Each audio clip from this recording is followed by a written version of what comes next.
Chers amis, bonjour. Quelques mots sur la paracha Toldot.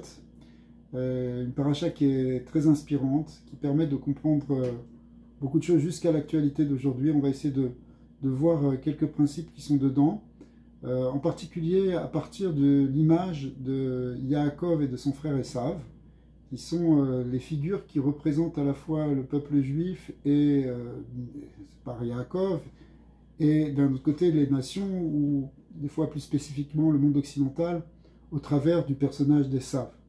Alors, on voit que Yaakov et Esav, dès le début, alors qu'ils sont encore dans le ventre de leur mère, c'est-à-dire dans la matrice même de leur propre genèse, eh bien, il y a une opposition. Yitrotsetsu abanim bekirba, Rivka sent en son sein que les deux enfants se battent, et les maîtres nous disent que, en fait, ils avaient deux aspirations complètement différentes. Yaakov était tourné vers le spirituel, vers ce qu'on appelle le Olam Haba, le spirituel, alors que Esav était tourné vers le monde matériel. La question qui peut se poser d'ailleurs, c'est pourquoi se battre? Ils ont qu'à au contraire se répartir les deux choses. Un va prendre la dimension spirituelle de l'homme et l'autre va prendre la dimension matérielle. Au contraire, ils peuvent s'associer. Alors, en fait, ce problème-là d'opposition entre spirituel et matériel, il est déjà au départ même de l'humanité, même avant ça. On voit ça dans la dualité des personnages que sont Caïn et Hevel. Caïn lui-même est appelé un Ish Adama, celui qui travaille le sol, qui est tourné vers la matière, alors que Hevel est celui qui est un berger, c'est-à-dire qu'il a la tête dans les étoiles, il regarde le ciel, il n'est pas attaché à la terre, il va d'un endroit à un autre, et il est plus, au contraire, attaché au spirituel. Sauf que déjà, Caïn ne peut pas supporter ça, et il va tuer Hevel, c'est-à-dire que il ne peut pas accepter qu'il y ait une dimension spirituelle qui va remettre en cause son action. On voit qu'en tuant Hevel, en réalité, aujourd'hui on parle beaucoup de génocide, mais le principe du génocide, il est dans Caïn qui tue Hevel, c'est-à-dire qu'il tue une moitié de l'humanité, tue l'autre moitié. Pourquoi Caïn fait ça?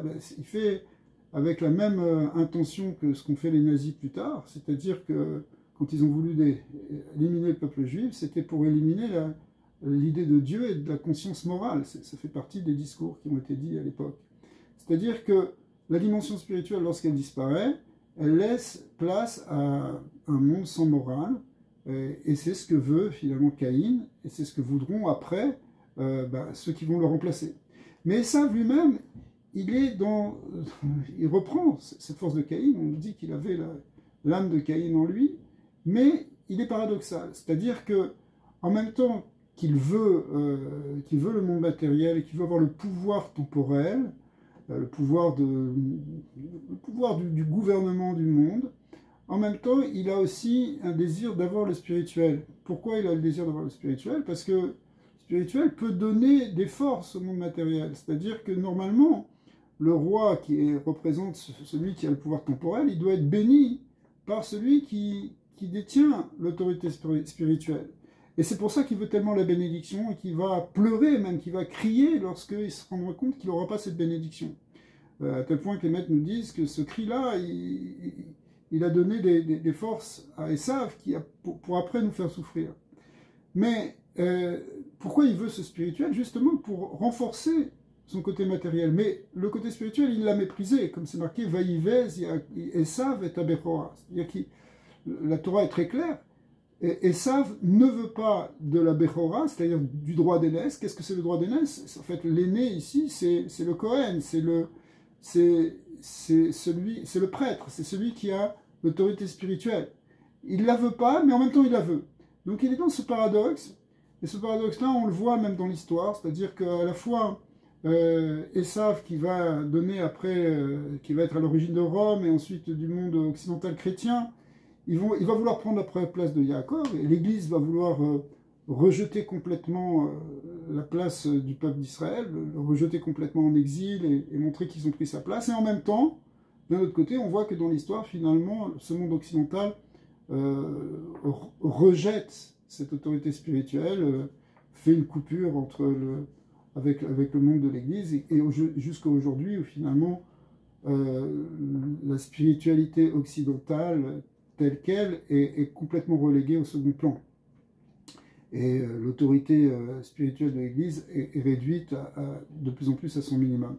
Alors, en même temps, on a donc cette double dimension, et cette double dimension, elle va nourrir en même temps cette haine que Esav a contre Yaakov, comme Rabbi Shimon bar Yochai dit dans le Talmud, que c'est une halakha, que Esav sonnait Israël, que c'est fondamentalement, il y a quelque chose d'intrinsèque dans la vie d'Esav qui fait que il ne peut pas supporter Yaakov, le peuple juif, même s'il y a des moments où Nirkemu Rachama, où il va être pris de tendresse, il va embrasser son frère dans certains moments, mais sinon, de manière générale, il a une haine. Et c'est ce qu'on voit, c'est-à-dire qu'il y a des petits moments dans l'histoire où tout d'un coup, le monde occidental et le reste du monde sont attendris par Israël. Ça ne dure jamais très longtemps, hein, on l'a vu même encore l'année dernière avec le 7 octobre.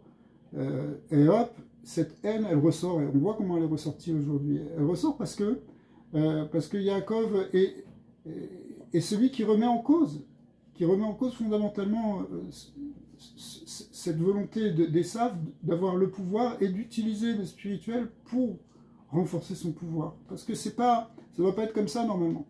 C'est ça que doit réparer Yaakov. Yaakov, lui, il doit amener cette union entre le spirituel et le matériel pour que les deux soient unis en harmonie. Pas que l'un utilise l'autre pour se renforcer. Non, pour que effectivement, il y ait, comme dans un individu, une harmonie entre son âme et son corps. Eh bien, il faut aussi que dans toute l'humanité, il y ait une harmonie entre l'âme et le corps.